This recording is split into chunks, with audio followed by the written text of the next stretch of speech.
Jadilah bagian dari Universitas Islam Indonesia. Islami, mondial, unggul, intelektual, dan Indonesiawi. I'm UI.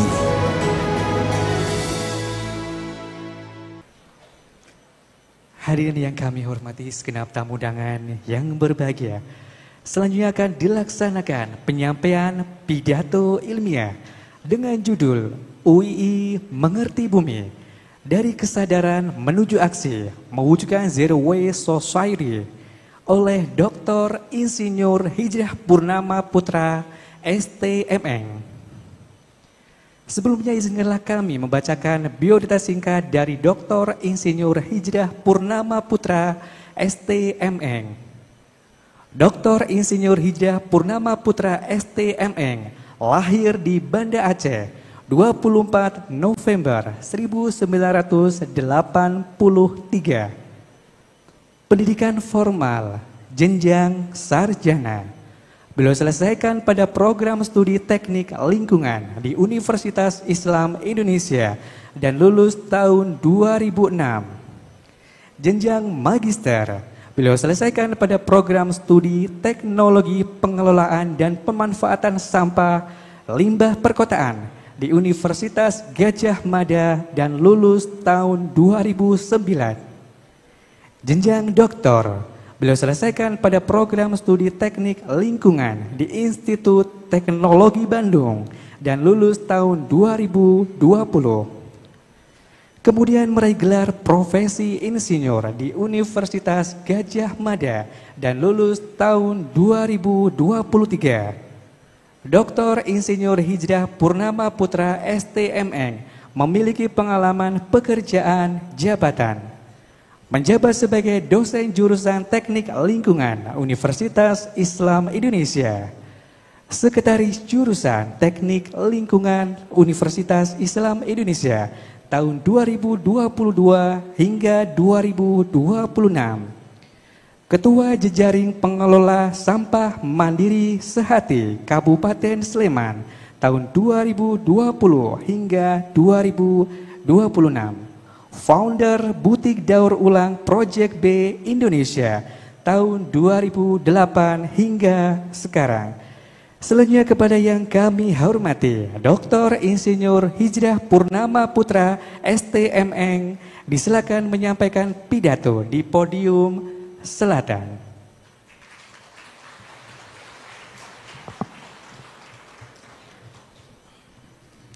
Bismillahirrahmanirrahim.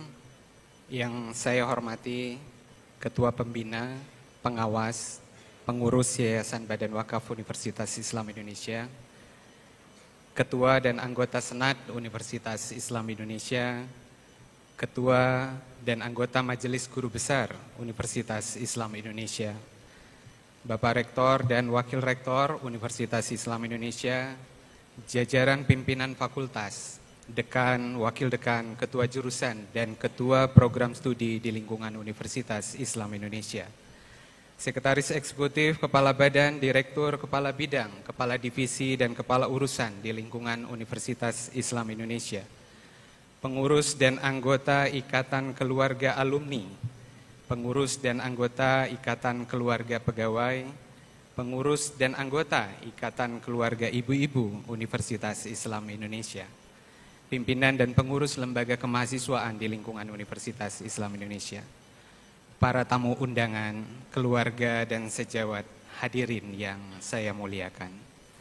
Assalamualaikum warahmatullahi wabarakatuh. Bismillah, walhamdulillah, wassalatu wassalamu ala rasulillah, wa ala alihi wa ashabihi wa mawalah. Mengerti bumi, dari kesadaran menuju aksi mewujudkan Zero Waste Society.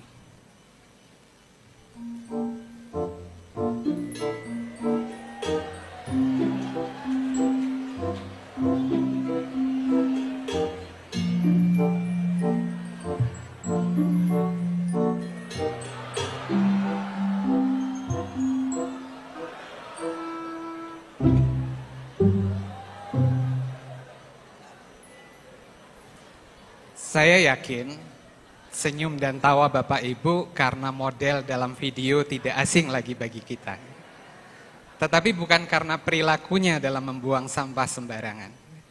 Bapak Ibu hadirin yang berbahagia, namun kondisi ini nyata adanya. Bagaimana tidak, ternyata baru 11% masyarakat Indonesia yang memilah sampah. Padahal sampahnya sendiri, yang ia hasilkan sendiri. 4,73% sampah yang dihasilkan dibuang sembarangan. Di lahan, di tanah, di selokan, bahkan di sungai. 34,85% kita masih sangat senang membakar sampah. Tidak heran, ada data lain yang menyebutkan sebanyak 39,14% sampah yang kita hasilkan terbuang ke lingkungan dengan cara yang tidak ramah lingkungan. Sebanyak 21,85% sampah yang kita percayakan kepada petugas diangkut juga tidak lepas dari masalah. Dibawa ke TPA, tempat pemrosesan akhir sampah yang beroperasi dengan sistem pembuangan terbuka atau open dumping. Tentunya berpotensi besar terjadinya pencemaran air, air permukaan, air tanah, tanah, udara, bahkan hingga memicu konflik sosial.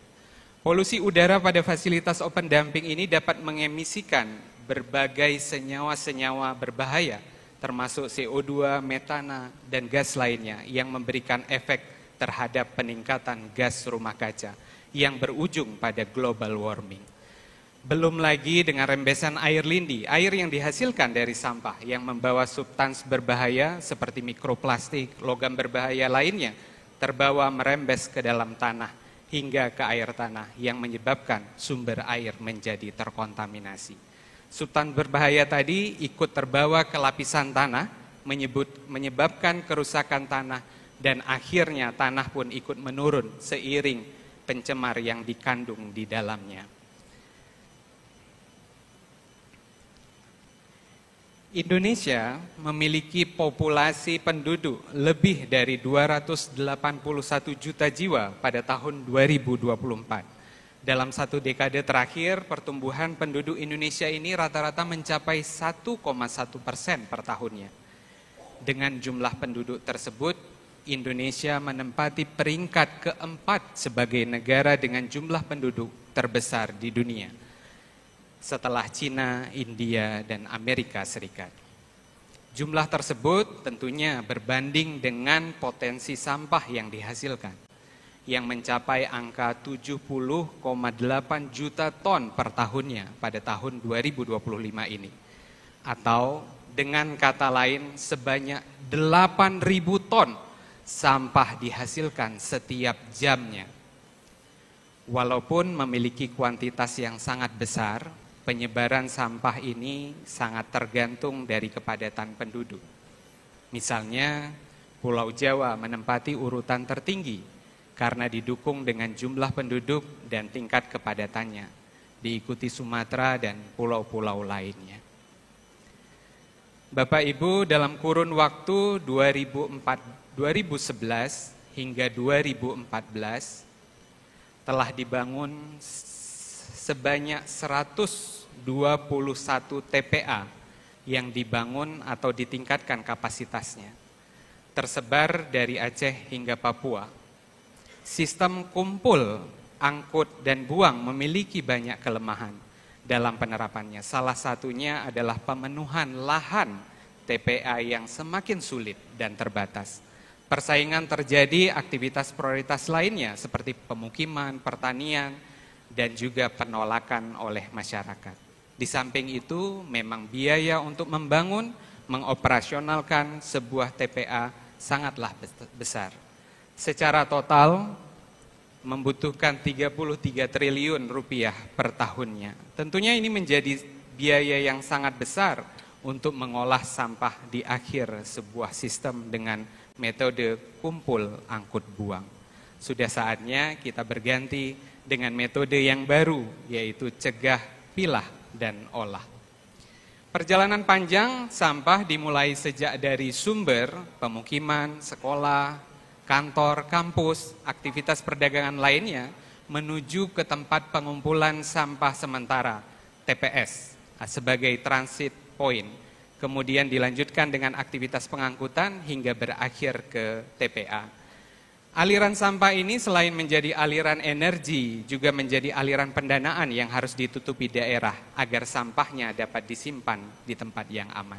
Berdasarkan laporan kinerja pengolahan sampah nasional, terdapat 41% sampah yang belum terkelola, sedangkan 59% sampah terkelola dan sebagian besar masih berakhir di TPA.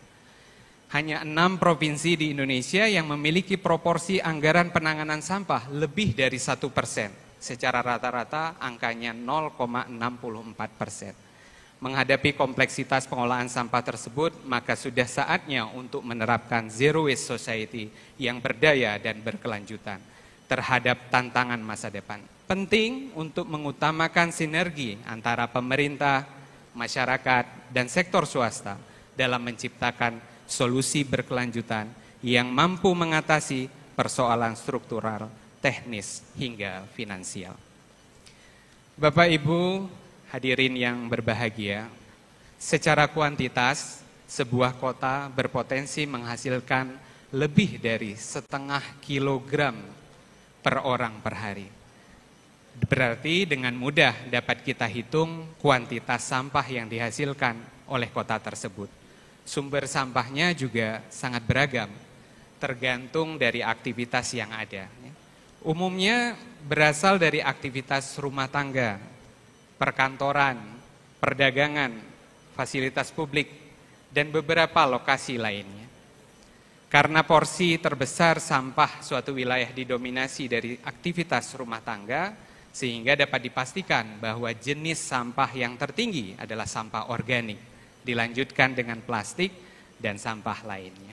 Seharusnya pengolahan sampah di sumbernya menjadi lebih mudah dengan diketahui kuantitasnya, sumbernya, hingga jenisnya, sehingga dapat dibuat skala prioritas dalam penanganan. Namun kenyataannya sebesar 97,29% sampah yang dihasilkan masih dalam kondisi tercampur dari sumbernya, sehingga menyebabkan sulitnya pengolahan yang akan dilakukan. Akhirnya baru 0,88% sampah yang berhasil didaur ulang. Tentunya angka ini sangat kecil dibandingkan potensi sampah yang ada. Tidak dapat dipungkiri bahwa perubahan pola hidup masyarakat akan memberi pengaruh terhadap kuantitas dan jenis sampah yang dihasilkan. Data menunjukkan terjadinya pergeseran jumlah sampah plastik yang dihasilkan menjadi lebih tinggi beberapa tahun terakhir dan cenderung terus naik. Salah satunya adalah dengan hadirnya marketplace dengan berbagai macam fitur di dalamnya, sehingga menciptakan aktivitas jual beli yang lebih mudah dibandingkan pola-pola konvensional terdahulu. Perkembangan ini tentunya menghasilkan jenis sampah plastik sebagai pembungkus menjadi lebih tinggi. Sayangnya, jenis sampah plastik pembungkus ini berpotensi menjadi sampah residu yang akan menambah beban pengolahan sampah suatu wilayah, dibawa ke TPA atau bahkan dibakar dan dibuang ke media tanah ataupun air. Tentunya butuh pendekatan dan rekayasa sosial dalam menyelesaikan tantangan pengolahan sampah di hulu. Salah satunya adalah dalam rangka meningkatkan kemauan dan kemampuan masyarakat dalam memilah sampah. Harapannya dengan memilah dengan benar akan menjadi pintu gerbang pengolahan sampah yang lebih baik yang dibutuhkan pada proses-proses selanjutnya. Salah satu rekayasa sosial yang dikembangkan adalah hadirnya pengolahan sampah berbasis masyarakat dalam bentuk bank sampah. Bank sampah dapat digunakan sebagai partisipasi aktif dari masyarakat dalam mengelola lingkungannya, dikarenakan stimulasi dari nilai ekonomi yang ditawarkan dengan penukaran sampah yang dihasilkan. Kegiatan ini menggunakan prinsip mutualisme saling menguntungkan. Bagi masyarakat yang menyetorkan sampah akan mendapatkan fasilitas konversi nilai rupiah yang dapat ditabungkan. Efek yang lebih besar adalah jumlah sampah yang dihasilkan dapat dikelola lebih maksimal di sumber sampah. Berdasarkan perkembangannya, kuantitas bank sampah dari waktu ke waktu terus meningkat, menunjukkan sistem ini dapat diterima oleh masyarakat. Dan peningkatan aktivitas bank sampah juga seharusnya diikuti oleh jumlah sampah yang dikelola. Bahkan diproyeksi jumlah bank sampah akan muncul 68.000 unit pada tahun 2045. Namun sayangnya hanya 0,64% kontribusi bank sampah dalam sistem pengolahan sampah nasional. Beragam tantangan dihadapi oleh pengelola bank sampah dalam usahanya menyadarkan masyarakat akan pentingnya memilah sampah. Mulai dari aspek teknis hingga non-teknis. Memang diperlukan dukungan yang besar dari berbagai pihak untuk dapat membuat sistem ini bertahan, berkontribusi, dan memiliki performa yang baik untuk mendukung sistem pengolahan sampah di Indonesia. Setelah dari sumber sampah, kita coba mencermati aktivitas apa saja yang terdapat pada bagian tengah dari sistem pengolahan sampah di Indonesia. Mengalirnya sampah setelah dari sumbernya akan menuju ke bagian tengah dari alur pengolahan yang telah dibahas sebelumnya. Awalnya bagian tengah ini didesain hanya sebagai tempat transit saja, sebelum dipindahkan ke lokasi pengolahan akhir atau nanti di hilir. Namun seiring berjalannya waktu, dikeluarkanlah Peraturan Menteri Pekerjaan Umum Nomor 3 Tahun 2013 tentang penyelenggaraan pengolahan sampah rumah tangga. Dengan memaksimalkan bagian tengah sistem, bahkan bagian tengah ini berpotensi untuk melibatkan masyarakat dalam sistem pengelolaannya. Harapannya bagian tengah ini dapat lebih maksimal, tidak hanya sebagai lokasi perpindahan saja, tetapi juga terjadi pula aktivitas pengolahan, sehingga dapat mengurangi beban dari sistem pengolahan di hilir. Muncullah istilah TPS 3R, tempat pengolahan sampah berbasis 3R, reduce, reuse, dan recycle. Sebagai langkah upgrade dari nama sebelumnya, TPS, tempat penampungan sementara. Dalam kurun waktu 2015 sampai 2024 telah dibangun sebanyak 1.300 unit TPS 3R di seluruh Indonesia melalui pendanaan APBN, namun sayangnya terdapat 35% lokasi yang telah dibangun tidak berfungsi sebagaimana tujuan awalnya. Dengan berbagai masalah yang dihadapi oleh pengelola TPS 3R, sama halnya dengan pengelola pada saat bank sampah di sumber sampah, baik dari aspek teknis operasional, kelembagaan internal, sumber daya, peran serta masyarakat, hingga pembiayaan. Salah satu yang menjadi sorotan dan terkadang menjadi penentu keberhasilan TPS 3R adalah kualitas sampah yang masuk. Sampah dari sumbernya dalam kondisi yang sangat tercampur luar biasa, menyulitkan pengolahan di TPS 3R. Akhirnya pemilahan pun dilakukan seadanya. Lahan dan sumber daya yang terbatas menyebabkan TPS 3R ini kembali ke konsep awalnya, hanya TPS saja, sebagai tempat transit saja, yang seharusnya terjadi aktivitas pengolahan, namun hanya transit dan sebagian besar akan berpindah ke TPA sebelum dilakukan pengolahan. Akhirnya jumlah sampah pun tidak berkurang dan beban TPA menjadi tetap besar.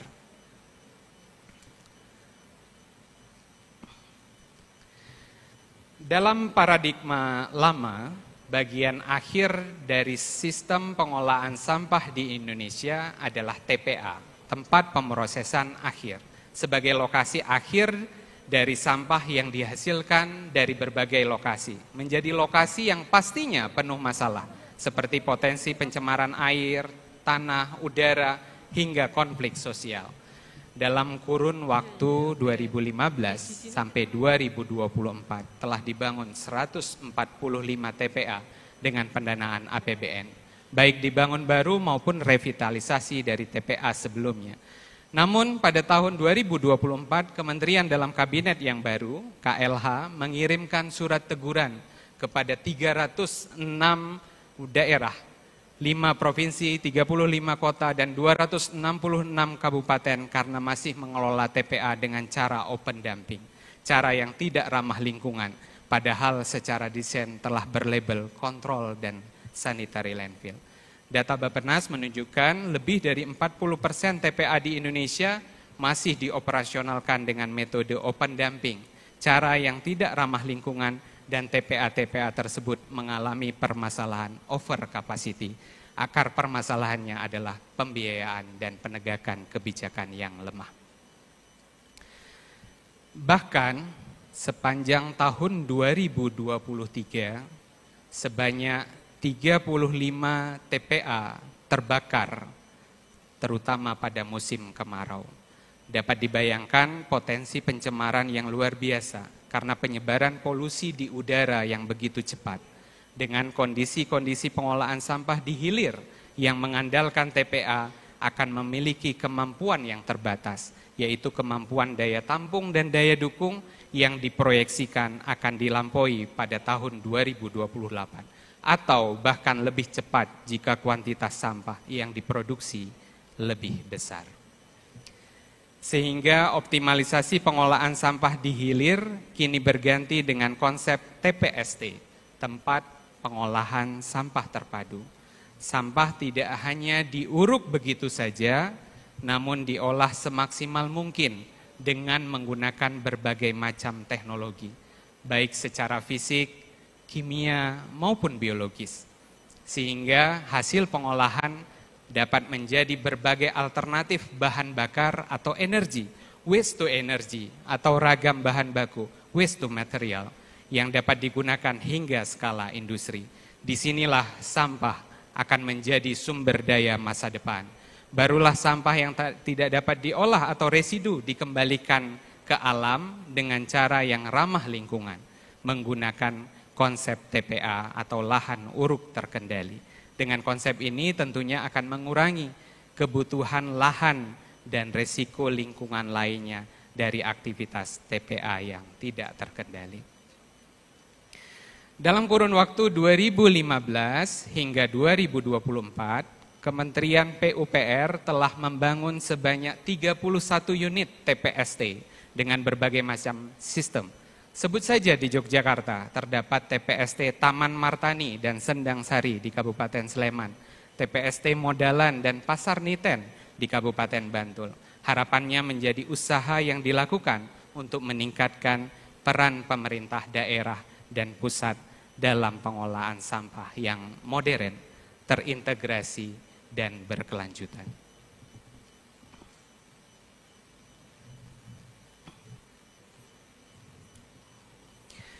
Bapak Ibu hadirin yang berbahagia, apa yang dapat kita lakukan sebagai individu dengan konsep 3R? Yaitu R yang pertama adalah reduce, mengurangi atau mencegah. Cegah ini adalah aktivitas sebelum sampah dihasilkan, seperti membawa kantong belanja sendiri atau membawa tempat makanan sendiri saat harus membeli makanan yang dibungkus.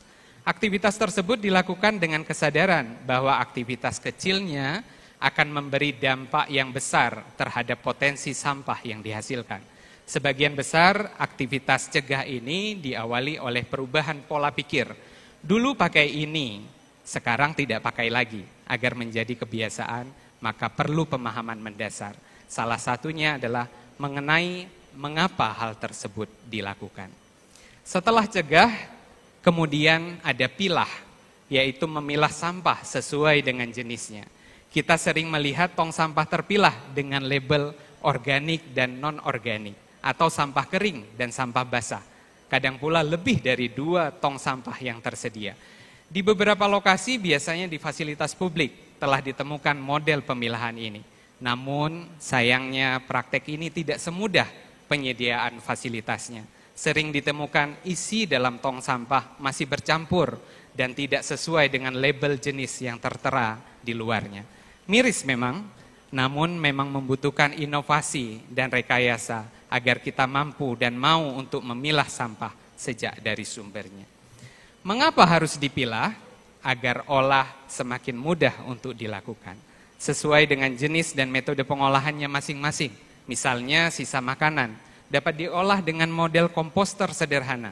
Angkanya begitu besar, 40%. Seharusnya kita bisa memaksimalkan pengolahan ini. Beragam metode dan teknologi tepat guna dapat dilakukan. Ada yang membutuhkan lahan, ada juga yang tidak. Pastinya sangat mudah tanpa perawatan.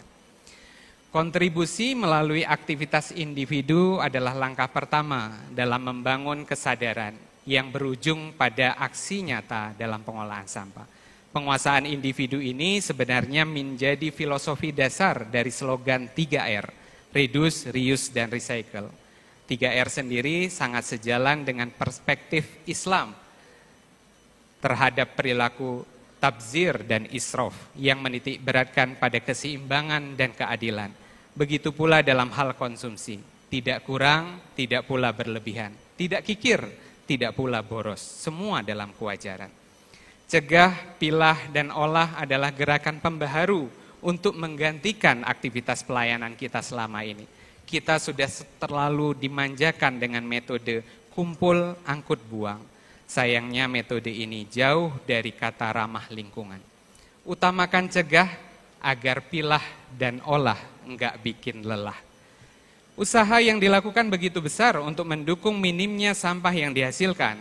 Tujuan besarnya adalah mendukung hadirnya Zero Waste Society yang berdaya dan berkelanjutan. Untuk mencapai hal tersebut, sangatlah diperlukan gerakan-gerakan kolektif berbasis komunitas dan kelompok. Salah satunya adalah yang dilakukan oleh jejaring pengolah sampah mandiri sehati Kabupaten Sleman yang menjadi wadah komunikasi dan koordinasi dari berbagai macam kelompok pengolah sampah mandiri di wilayah Kabupaten Sleman. JPSM ini berisi kelompok bank sampah, sedekah sampah, TPS 3R, sekolah ramah lingkungan, dan juga pengrajin daur ulang atau upcycle. Kehadirannya diharapkan dapat memberikan kontribusi positif terhadap sistem pengolahan sampah di Kabupaten Sleman secara khusus, Yogyakarta dan Indonesia secara umum. Hingga tahun 2024, JPSM telah beranggotakan lebih dari 250 kelompok yang tersebar di 17 kapanewon di wilayah Kabupaten Sleman. Selain JPSM, komunitas juga yang aktif melakukan berbagai aktivitas pengolahan sampah adalah Butik Daur Ulang Project B Indonesia. Kelompok ini berfokus pada pengolahan sampah kemasan multilayer plastik. Kemasan ini termasuk kategori residu karena belum ada industri pengolahan yang mampu mengolah sampah ini dengan maksimal. Sehingga potensi untuk merusak alam menjadi lebih besar jika tidak dikelola dengan baik. Mengapa sampah ini sangat sulit untuk diolah? Karena multilayer plastik adalah plastik yang berlapis-lapis. Sehingga kalau akan diolah, maka harus dipisah terlebih dahulu agar dapat dimanfaatkan keduanya, plastik dan aluminium. Sayangnya belum ada teknologi yang mampu melakukan pemisahan itu. Jikapun ada, maka pastinya membutuhkan biaya yang sangat tinggi, sehingga potensi aplikasi pun menjadi lebih rendah. Padahal potensi sampah ini sangatlah besar. Makanan, minuman, deterjen, pewangi, minyak goreng dikemas dengan kemasan plastik ini. Berbagai macam produk yang dihasilkan dikemas dengan menarik oleh Project B Indonesia dan dipasarkan ke berbagai macam wilayah Indonesia. Karena memiliki konsep wirausaha sosial, aktivitas peningkatan pemahaman kepada masyarakat melalui berbagai aktivitas edukasi, sosialisasi, pendampingan, dan pembinaan ke berbagai mitra yang tersebar di berbagai wilayah. Bapak Ibu hadirin yang berbahagia, Universitas Islam Indonesia terus menunjukkan komitmennya dalam menjembatani kesadaran menjadi aksi nyata dalam pengelolaan sampah yang berkelanjutan. Melalui berbagai program akademik, penelitian, pengabdian, dan inisiatif kampus hijau. UII berupaya tidak hanya meningkatkan pemahaman, tetapi juga menggerakkan perubahan konkret dalam tata kelola persampahan. Dalam aspek akademik, UII juga memberi perhatian khusus kepada pengolahan sampah melalui berbagai macam mata kuliah dan praktik lapangan yang mengajarkan mahasiswa tentang tantangan nyata dalam pengolahan sampah di Indonesia. Pendekatan berbasis problem solving, mahasiswa diajak untuk berpikir kritis dan mengembangkan solusi inovatif yang dapat diterapkan langsung dalam skala komunitas maupun industri. Enviro Festival yang dilaksanakan oleh jurusan Teknik Lingkungan UII menjadi ajang tahunan yang menghubungkan akademisi, praktisi, dan masyarakat dalam berbagai kegiatan edukatif tentang lingkungan dan termasuk pengelolaan sampah. Bentuk nyata kontribusi UII juga sudah disampaikan oleh Bapak Rektor tadi adalah melalui kuliah kerja nyata KKN yang dikelola oleh Pusat KKN di bawah DPPM UII. Ribuan mahasiswa telah dikirim ke berbagai lokasi, salah satunya dengan membawa tema tentang pengolahan sampah berbasis masyarakat. Berbagai inovasi yang dilakukan, seperti bank sampah, sistem kompos terpadu, hingga edukasi mengenai ekonomi sirkular telah memberikan dampak positif yang nyata bagi masyarakat. Di lingkungan kampus sendiri, UII telah menerapkan berbagai langkah strategis. Salah satunya adalah Zero Waste FTSP, sebuah program yang diinisiasi oleh Fakultas Teknik Sipil dan Perencanaan UII sebagai upaya awal dalam pengolahan sampah yang dimulai dari pemilahan dari sumbernya. Harapannya konsep ini dapat diadopsi oleh seluruh fakultas di lingkungan UII sehingga sistem pengolahan sampah di tingkat universitas menjadi lebih optimal. Sebagai langkah strategis, jangka panjang dan menengah, UII berencana membangun pusat ketangguhan ekosistem, sebuah fasilitas yang dibangun sebagai pusat inovasi dalam pengolahan sampah di kampus terpadu. Dengan alokasi dana sebesar 6,4 miliar rupiah, fasilitas ini diharapkan mampu menjadi model bagi institusi lain dalam mewujudkan pengolahan sampah yang efektif dan berkelanjutan. Kedepan, UII juga dapat mengembangkan berbagai macam program inkubasi bisnis berbasis pengolahan sampah, di mana mahasiswa dan dosen dapat mengembangkan startup dan teknologi yang berfokus pada inovasi dalam pengolahan sampah menjadi sumber daya. Selain itu, kolaborasi dengan pemerintah, industri, dan komunitas lingkungan juga dapat diperkuat untuk menciptakan ekosistem pengolahan sampah yang lebih inklusif. Dengan berbagai upaya ini, UII bukan hanya sekedar menjadi institusi pendidikan, tetapi juga menjadi agen perubahan yang mewujudkan peralihan dari kesadaran menuju aksi nyata dalam menciptakan lingkungan yang lebih bersih dan berkelanjutan.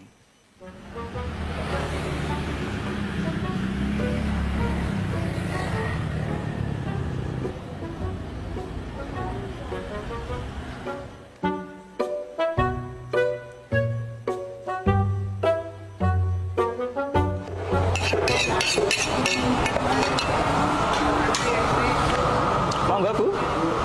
Ayamnya ada? Ayam wonten, mirsake napa? Paha wonten, pinten? Setengah kilo boleh nggak? Setengah kilo, oke. Saniki 34 ya Bu? Parang. Gampang. Kilo jadinya piro? 17. 17? Nggih. Di Ya. plastik double. Oke. Kotos-kotos ya. Siap. 17 Bu. Ya. Oke. Tak susu Ibu. Wes, ini. Ya, matur nuwun.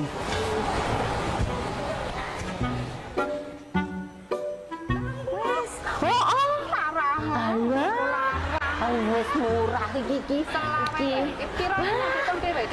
Ya Allah. 30 iki, Bu. Selawe wae wis. Cukup. Nuwun ya, Bu. Beres.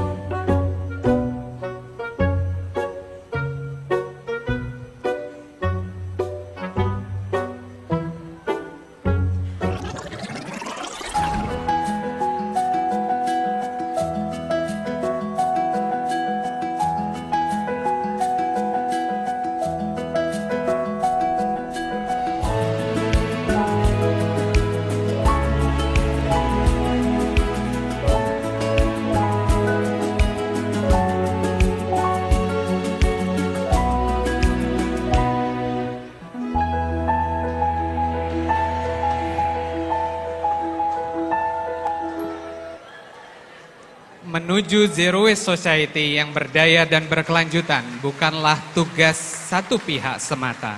Kita semua memiliki peran dan tanggung jawab yang nyata, dari individu hingga komunitas, dari akademisi hingga pemangku kebijakan.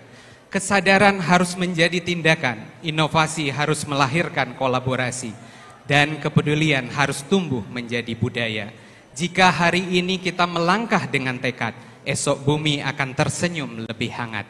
Mari kita jaga, kita rawat, kita wujudkan dalam tindakan yang nyata. Mengerti bumi bukan hanya sekedar memahami, tapi meneladani. Bukan hanya menyadari, tapi menjiwai. Bukan sekedar berbicara, tapi berkarya. Agar Zero Waste Society bukan sekedar impian, tetapi menjadi kenyataan. Selamat Milad ke-82 Universitas Islam Indonesia.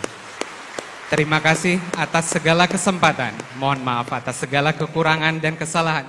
Wabillahi taufiq wal hidayah. Wassalamualaikum warahmatullahi wabarakatuh. Waalaikumsalam warahmatullahi.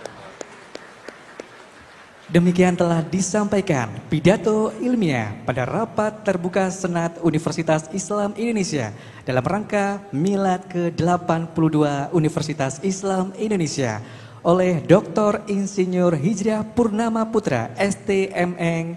Kami haturkan terima kasih.